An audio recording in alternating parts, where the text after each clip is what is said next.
wibbly wobbling. So my tripod is broken. I have been filming, I get in my own head and I edit and I find it boring and I just bleh.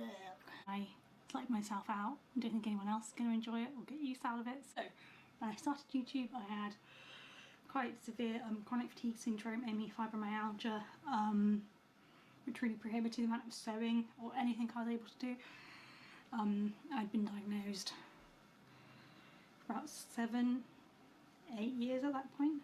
My savings I put towards going to a private healthcare. The NHS doesn't really offer me any solutions. I'm just like, go for a walk every day, and I was like, I couldn't physically drink sometimes. It struggled to lift the glass to my mouth, so going for a walk just wasn't feasible. Just an example, this is me on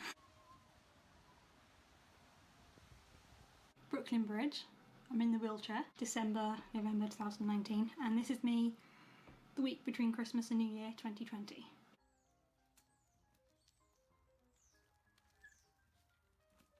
I'm cycling. What? And that's the first time I've been on a bike for about 10 years at this point. You brought a little mite in, Tommy. Poor babe.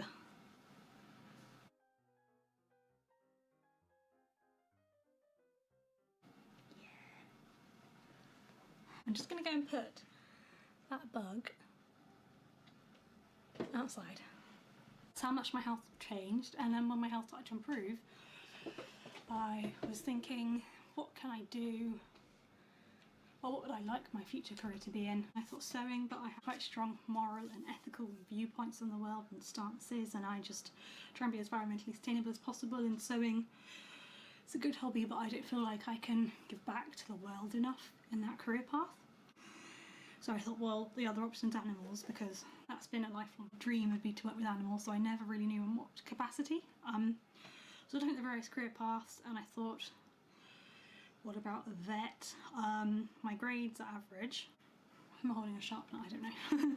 So I then looked down to that and I thought, yep, so I'm going to go for a vet pathway, so I need to look at what qualifications and work experience, and this takes us up until COVID. So I had gotten a bit of work experience, and then March 2020 happened with COVID-19 and lockdown. But what I need in terms of qualification wise is the A-levels, or some universities, vet schools, would take an access to higher education course, which is sort of the equivalent to A-levels. That's what I'm doing currently. In September I started the course. I had my last veterinary interview, vet school interview this morning. None of them have been that great. I don't really interview that well. I kind of get in my own headspace, you know. Anxieties, the coping mechanisms I developed when I was 5 no longer apply now. I am a fair bit out of my now that I'm 20 years older. I had my last interview, so I'm looking all cute. I'm in my 1940s CC41 dress. It even has shoulder pads, so like, how adorable. My hair looked better this morning at the interview, but I made lunch which involved steaming vegetables. In terms of the goals for the YouTube now, I will be posting sewing videos, as well as other videos that I feel like I would love to be able to post every week, but we'll see if that's achievable. I also just feel myself, I just kept feeling myself so boring. So boring. I was going to film this video doing something interesting, like shaving my eyebrows, but because my hair looks so cute this morning, I was like, I need to perfect 1930s and 1920s, 1930s hair before I shave my eyebrows off and then draw like a thin 1920s, 30s-esque brow on.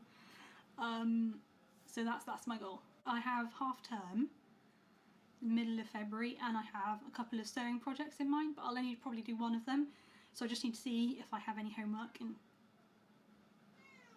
my cat wants to go out.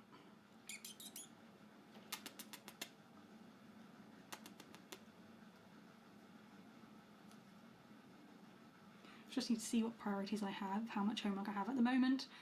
It's just physics revision because I have a physics exam and English GCSE. I know GCSE's not happening. But sewing just takes a lot because you've got to sew and then you've got to edit, and I mean, I am like boring AF. So yeah, I really got into poetry. So I really like, oh, it's all sticky. Nice.